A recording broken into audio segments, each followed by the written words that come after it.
मर्यादा पुरुषोत्तम राम का जो चित्त चरित्र और चिंतन है वो इतना व्यापक है, इतना विशाल है कि वो युगों पहले उन्होंने नरावतार में जन्म लिया और उसके बाद वो आज भी प्रासंगिक हैं। तो जितने उनके चरण पूजनीय हैं उतने ही उनके आचरण भी धारणीय हैं।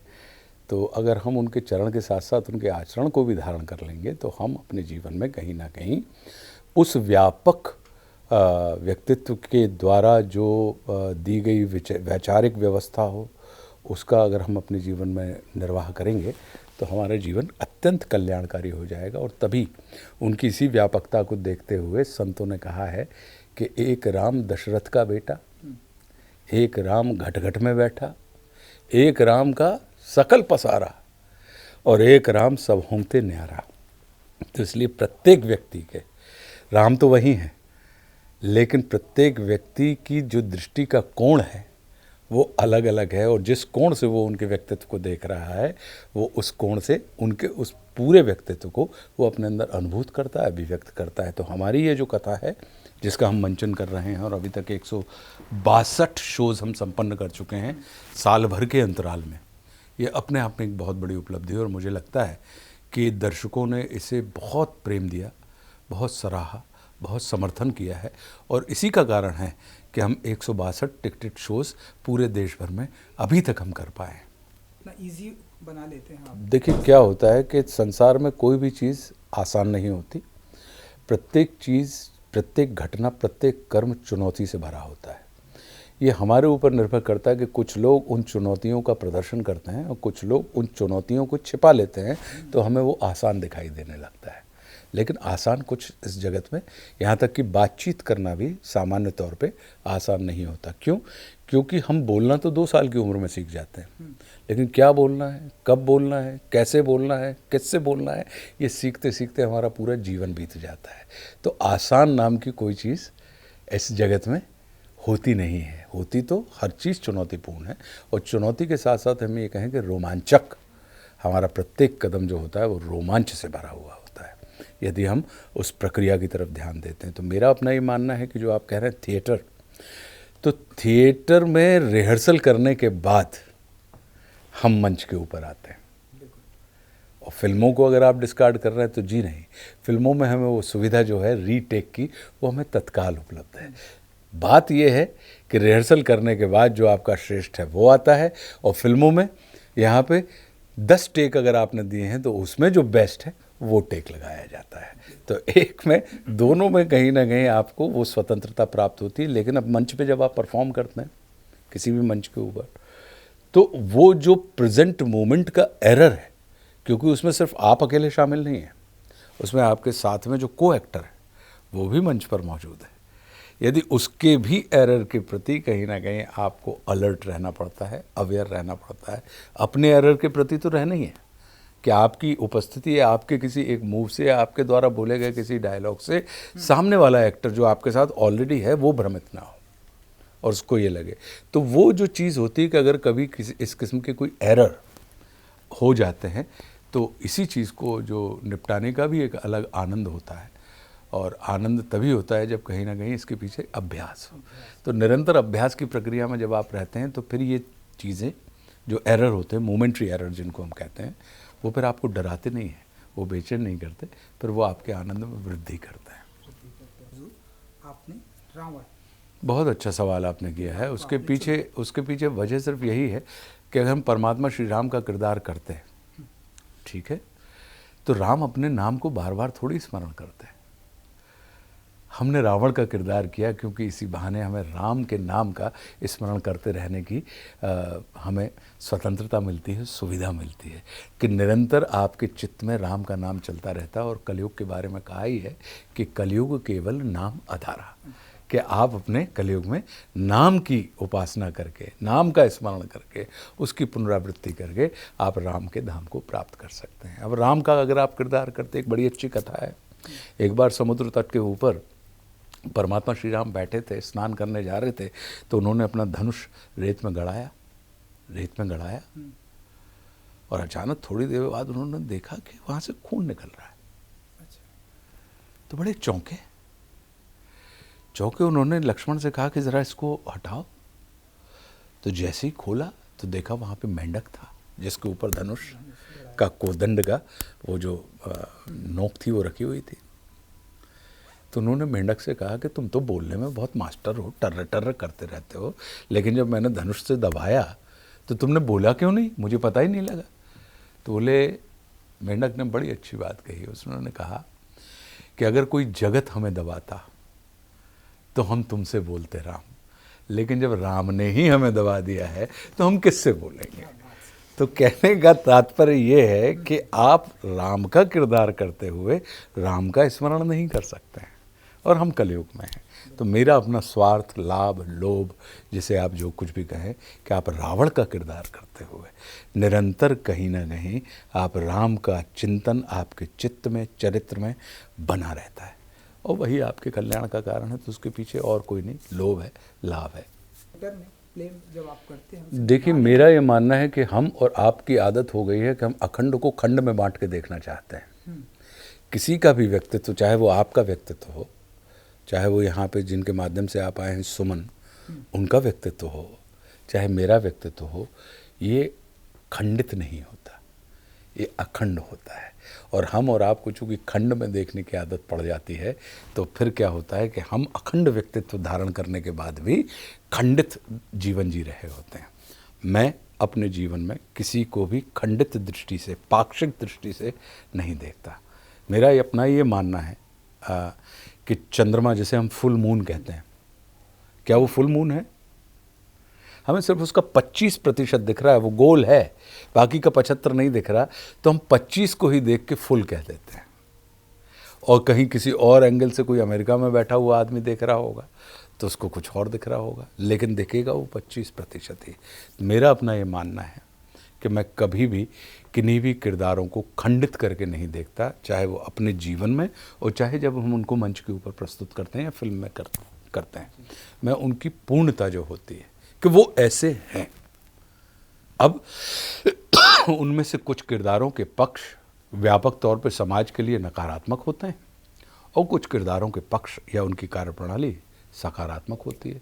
तो हमने उनको, उन किरदारों को हीरो और विलेन के तौर पे बांट दिया और हम उस चीज़ को, लेकिन मेरा ये मानना है कि जो व्यक्ति किसी के लिए विलेन का के तौर पे उसके मन और मस्तिष्क में छाया हुआ है, ध्यान रखिएगा, सेम टाइम वो किन्हीं व्यक्तियों के लिए हीरो के रूप में पूजा जा रहा होगा।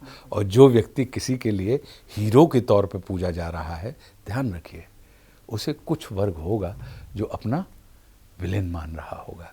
तो ये तो हमारे और आपकी, जैसे हम हीरो और विलेन की अवधारणा करते हैं, वो ये होती है कि व्यापकता इसमें किसकी कितनी है, कि कितने अधिक से अधिक लोग यदि लाभान्वित हो रहे हैं तो हम उसको हीरो की श्रेणी में रख देते हैं, और यदि पता लगा कि अधिक से अधिक लोगों के कष्ट का कारण है वो व्यक्ति, अधिकांश लोगों के, तो हम उसको विलेन के तौर पे दृष्टि देने लगते हैं। और फिर उसके बाद शुरू होती है आपकी हमारी प्रक्रिया, जहाँ पे हम ये कहते हैं कि ये हीरो है, ये विलेन है। धीरे धीरे सुनने और देखने वालों के दिमाग में हम वो छवि बनाते चलते चले जाते हैं, और वो व्यक्ति, उसके द्वारा एक होता है नकारात्मक चेतना, नेगेटिव, पूरा अप्रोच ही नेगेटिव है, और एक होती है सकारात्मक चेतना, अप्रोच पॉजिटिव है। तो आवश्यक नहीं है, हमें ये बहुत बारीकी से देखना पड़ता है कि ये नेगेटिव चेतना है या इसके द्वारा कुछ कार्य नेगेटिव हो गए हैं। तो हम कुछ कार्यों के माध्यम से उस पूरी चेतना का वैल्यूएशन करते हैं और फिर उसके बारे में महिमा मंडित कर देते हैं कि ये भाई ये विलेन है, कुछ कार्यों के माध्यम, और कुछ कार्यों के माध्यम से हम एक हीरो के तौर पे किसी को चुनते हैं और कह देते हैं कि ये हीरो है। लेकिन अब अगर आप जब शबरी, अहिल्या, तारा, इनकी दृष्टि से आप देखेंगे तो आपको परमात्मा श्री राम मित्र लगेंगे। लेकिन जब सुलोचना की दृष्टि पे आप जाएंगे, जब रावण की दृष्टि से आप जाएंगे, तो कहीं ना कहीं, लेकिन इसमें जो हमारे राम हमारा प्ले है, इसमें आपको, क्योंकि मेरा अपना ये मानना है कि राम के संपर्क में आने वाला व्यक्ति ये बिल्कुल वैसा ही है कि अगर मैं आपको बिजली का नंगा तार पकड़ा दूं तो करंट मारेगा, बिल्कुल मारेगा। और करंट ना लगे तो इसका मतलब है कि उसमें बिजली नहीं है, या आपने बिजली को रोकने वाले अवरोधक पहने हुए हैं। ठीक है, ऐसा ही है। ठंड में आप जाएंगे, कितने ही बड़े हम और आप योद्धा क्यों ना हो, स्वेटर पहननी पड़ती है। हिमालय में जाएंगे, ठीक है, वो तप तपस्या साधना जिन्होंने की है उनकी मैं बात नहीं कर रहा हूँ। तो वातावरण का हमारे आपके ऊपर प्रभाव पड़ता है। तो अगर राम के संपर्क में आप आ रहे हैं और अगर आपकी नकारात्मकता सकारात्मकता में नहीं रूपांतरित हो रही है, तो फिर कहीं ना कहीं हमको और आपको राम के ऊपर हम और आप विचार करने लगते हैं। मेरा अपना ये मानना है कि राम के संपर्क में आप किसी भी भाव से आइए, मित्र भाव से आइए, शत्रु भाव से आइए, राम आपको राममय कर देते हैं, आपको सकारात्मक कर देते हैं। और वही गति कहीं ना कहीं रावण की हुई है, जो इस पक्ष में हम दिखा रहे हैं कि रावण कहते हैं कि राम रावण को मारना नहीं, तारना चाहते हैं।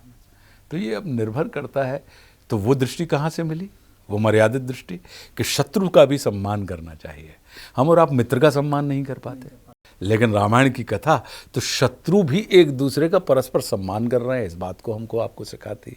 इसलिए हमारी मित्रताएं भी नहीं फलित होती हैं। और महाभारत अपना रामायण काल में अगर हम देखेंगे तो वहाँ शत्रुताएं भी फलित हो जाती हैं। तो अगर हम एक दूसरे के प्रति परस्पर आदर, परस्पर हम इस बात को जानते हुए कि आपकी प्रकृति हमारी प्रकृति में ज़मीन आसमान का अंतर है, लेकिन फिर भी मेरी प्रकृति का जितना मैं आदर करता हूँ उतना ही मैं आपकी प्रकृति का आदर कर रहा हूँ। तो आप ये देखेंगे कि विपरीत विरोधी प्रकृति होने के बाद भी हम और आप कहीं ना कहीं बड़े पैमाने पर सकारात्मक परिणाम देने लगेंगे। क्योंकि रावण का किरदार है आपका, प्ले कर रहे हैं आप, तो तकरीबन कितना टाइम लेते हैं आप कॉस्ट्यूम में, मेकअप में? अब तुरंत मैं तो तभी आपको पूरी तरह से रावण के किरदार में आप जब देखते हैं जी, क्या फील करते हैं आप? अब वो तो आप देख के बताइए हम क्या फील करते हैं। हमने मुंह से कहा और गप में पेल दी, अब वो आपको नहीं लगी। इसका फैसला कि एक्टर कितना ईमानदार है या एक्टर दिख रहा है या उसमें वो चरित्र दिख रहा है, इसका फैसला एक्टर के मुंह से नहीं होता, इसका फैसला दर्शक करता है। तो मेरा ये मानना है, हर एक्टर कहता है कि मैं तो बड़ा गंभीरता के साथ काम करता हूँ, डेडिकेशन है, बहुत अच्छी बात है, लेकिन एक्टर दिख रहा है उसमें या कैरेक्टर दिखाई दे रहा है उसमें, इसका निर्णय करने का जो दायित्व होता है या अधिकार होता है वो दर्शक का होता है। तो मेरा अपना ये मानना है कि एक बार समय निकाल के अपनी इस पंचायत से समय निकाल के आप ये देखिए हमारे राम, और फिर आप हमें बताइए। तो जो आपकी अभिव्यक्ति होगी वो सुनना हमारे परिष्कार का कारण बनेगी, तब हमें पता लगेगा कि हमें और परिष्कृत होना है और आगे जाके अपने आप को स्किलफुल बनाना है। बिल्कुल। और इसके अलावा थिएटर में आपकी 2 फिल्में अभी हाल फिलहाल में चल रही जी, हैं, लवी आपा एंड छावा। छावा, एक और तीसरी फिल्म और आने वाली 21 तारीख को, कौशल जीज वर्सेस कौशल, जो कि जियो हॉटस्टार के ऊपर आएगी, तो वो भी देखिएगा। तो इसमें भी अलग रंग ही आपको मिलेंगे। अब ये निर्णय आपको करना है कि इस पूरे महीने में आशुतोष को आप विभिन्न 4 किरदारों में देखेंगे, तो क्या उसमें आशुतोष अगर दिखाई दे रहा है उन 4 किरदारों में तो आशुतोष बुरा एक्टर है, लेकिन अगर उन 4 किरदारों में आशुतोष आपको दिखाई नहीं दे रहा, वो किरदार दिखाई दे रहे हैं, तो आप ये कह सकते हैं कि आशुतोष आपने आनंद दिया और आपको उन्नत भविष्य के लिए बहुत सारी शुभकामनाएं, आप काम जानते हैं। बिल्कुल की तरह अभी तक तो हम वर्तमान में विश्वास रखते हैं। मेरा ये मानना है कि अभी मेरा अभिनय से मन भरा नहीं है, अभी बहुत अभिनय बाकी है हमारे अंदर, और मुझे लगता है कि बहुत सारे किरदार मुझे करने हैं। रावण का किरदार कर लिया, चाणक्य का किरदार करना चाहता हूँ, वासुदेव कृष्ण का किरदार करना चाहता हूँ, मैं विवेकानंद जी का किरदार करना चाहता हूँ।